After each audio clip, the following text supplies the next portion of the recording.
자, 그리고 이제 윤석열 정부가 새로 출범을 했습니다. 그런 상황에서 여러 가지 많은 새로운 정책들이 나오고 있고요. 광고 홍보, 마케팅 분야, 특히 이제 그렇게 세부적으로 나오진 않겠지만 크게 이제 미디어 산업 혹은 기업 경영 뭐 이런 차원에서 큰 청사진들이 아마 나오게 될 것으로 예상이 됩니다. 그리고 이미 발표한 것들도 꽤 있고요. 그런 상황에서 그런 큰 얘기 말고 거대 담론 말고 각 분야에서 광고 분야에서 홍보 분야에서 마케팅 분야에서 새 정부에 바라는 관련 정책이 있으시면 중요한 거 한두 가지 정도 말씀을 해주시면 감사하겠습니다. 유승철 교수님 부탁드립니다. 예. 제가 우연히 어제 인터넷 서치를 하다가 미군 해군사관학교에 써 있는 모토라고 하더라고요. Best ship is leadership이라고 써 있는데 참 말이 멋있어가 제가 갑자기 머리에 계속 떠돌고 있습니다. 근데 보면 한국 광고 관련한 우리 정책들은 리더십이 전혀 없는 ship인 것 같아요. 이게 참 아쉬운 부분인데 그 근간의 메커니즘에는 이제 언론과 광고가 분리가 안 돼 있습니다. 크게 보면 언론이라는 언론 지능이라고 하죠. 그 안에 이 광고가 아주 뭐 소위 한 5%도 안 되는 비중으로 사실 편성이 되어 있고요.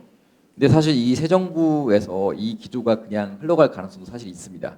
근데 문제는 언론과 광고는 좀 언론의 피가 되는 게 광고긴 하지만 좀 다른 메커니즘을 갖고 있거든요.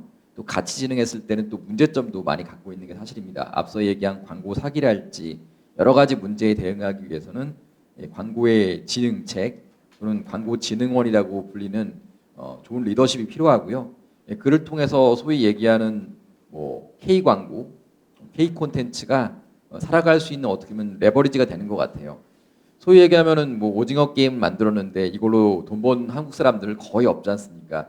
사실 넷플릭스란 초대형 플랫폼만 돈을 벌어간 상태인데요.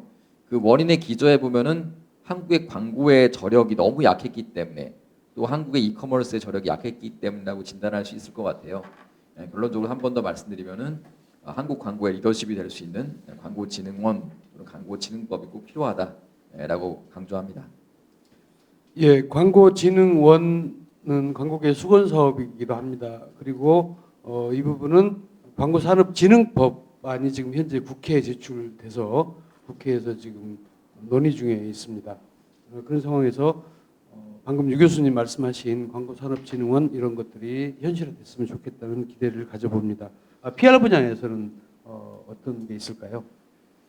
네, 뭐 예전부터 했던 얘기입니다. 사실 글로벌 시대의 국가 경쟁력을 위해서는 인재 육성이 매우 중요하다 이렇게 말씀을 계속 해왔는데 지금 작금의 상황을 보면 예전에는 뭐 개천에서 용난다 이런 얘기도 있고요. 가장 우리나라에서 뭐 정책적 차원에서 또 사회적 차원에서 보자면 가장 공정한 게 교육이었다고 저도 그렇게 느끼고 있고 많은 분들이 최소한 교육만큼은 가장 깨끗하고 투명하고 공정하다라고 하는 그런 인식들을 가지고 있었는데 최근에 이제 교육을 보게 되면 가장 불신을 많이 받고 있는 게 교육계가 아닌가라는 이런 생각이 듭니다.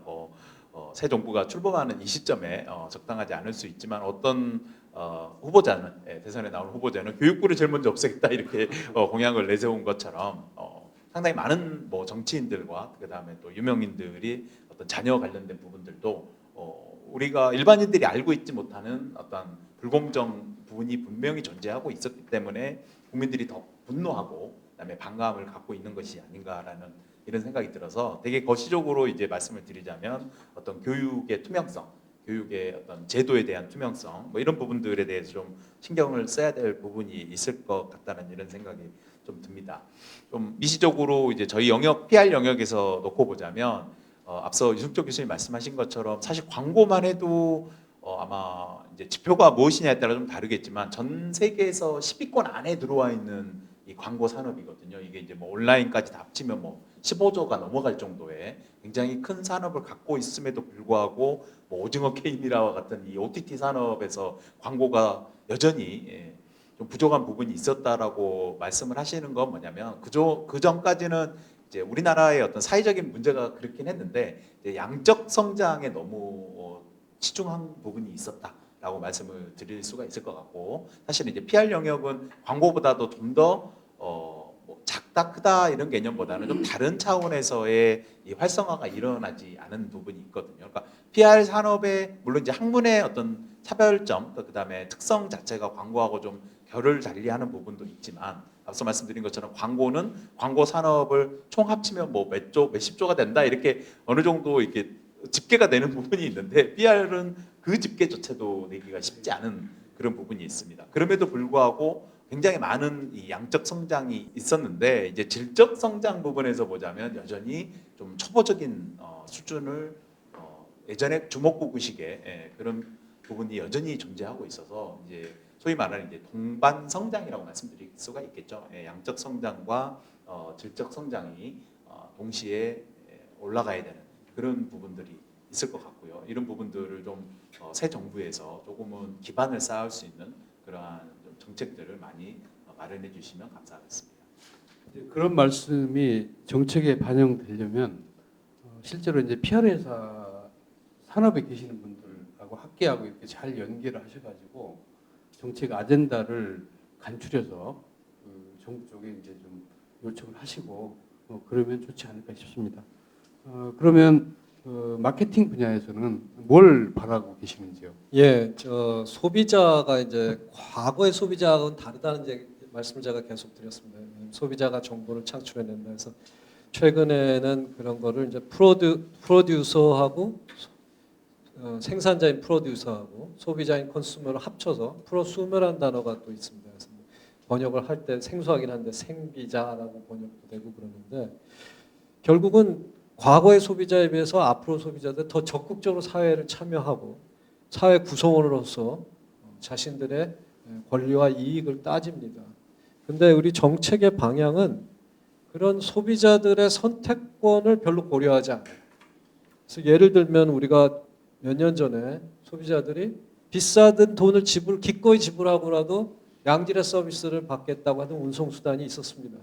근데 그 당시에 어떤 정책적인 결정과 이익 집단, 그 산업의 이익 집단들의 목소리만 듣고 소비자의 선택권은 완전히 무시된 상태에서 결정이 됐습니다. 그래서 이런 것들이 좀 소비자의 선택권, 소비자의 권익을 중심으로 하는 정책 방향으로 이제 바뀌어야 된다고 생각되고요. 특히 이제 현재 이런 소비자 보호 관점에서 벗어나야 된다. 왜냐하면 최근에도 뭐 코로나19로 인해서 뭐 예식장이나 여행들이 이렇게 취소되고 이럴 때 환불을 어떻게 받느냐 이런 거에 되게 관심이 있지, 과연 이것이 소비자가 환불을 원하느냐, 다른 대안을 원하느냐, 또는 소비자는 그렇게 환불만을 딱 받게 한다는 것이 소비자의 어떤 선택권을 박탈하는 거다, 이런 관점은 정책에 전혀 없습니다. 그래서 앞으로는 그런 관점이 좀 더 활성화돼야 되고, 그래야만 또 기업 또 이 시장 전체적으로 잘 돌아가는 모습이 되지 않을까라고 저는 생각해 봅니다. 네, 그 소비자를 보호하는 거하고 소비자가 정말 자기의 욕구에 따라서 자기 하고 싶은 걸 하게 하는 거하고 상당히 결이 다른 이제 문제인데, 그 부분을 지적하시면서 생비자, 프로슈머라는 말씀을 하셨습니다. 즉 생산자와 생산과 소비를 동시에 하는 그런 관점인데, 이번 정부에서 그런 지금 김 교수님 말씀하신 핵심 이슈들이 좀 잘 반영이 됐으면 좋겠다 싶습니다. 국장님은 어떠신가요? 저널리즘 차원에서도 좋고, 또는 신문사를 직접 이제 교수 집단 대상으로 하시니까 뭐 새 정부에 바라시는 거 있으시면 하나. 예, 뭐 지금 새 정부의 대학 관련한 정책의 핵심은 대학 자율이라고 얘기를 하거든요. 근데 그 대학 자율의 방향이 어디로 갈지는 이제 하나씩 이제 나오고 있는데, 제가 강조하고 싶은 것은 한 가지입니다. 뭐냐면은 교수님들이나 연구자분들이 너무 바빠요. 앞서도 얘기 나왔는데 뭐 대학 평가, 각종 대학 평가 준비, 그다음에 각종 프로젝트 사업 준비, 그다음에 학생들 취업도 신경을 써야 되고, 그렇기 때문에 정작 선생님들이 하셔야 되는 이 교육 연구에 집중하지 못하는 경우가 많은 것 같습니다. 앞서 뭐 자성의 목소리도 나왔는데 좀 이 교수 연구자분들이 이 교육하고 연구한테 집중할 수 있도록 그렇게 좀 했으면 좋겠습니다. 예. 네, 정말 저희한테 꼭 필요한 그런 말씀을 좀 해주고 사실 너무 바쁜 것 같아요 교수 사회가. 그래서 조용히 좀 생각도 하고 그다음에 침묵하는 가운데서 중요한 통찰도 발견하고 그래야 되는데 그러지 못하고 있다고 생각을 합니다.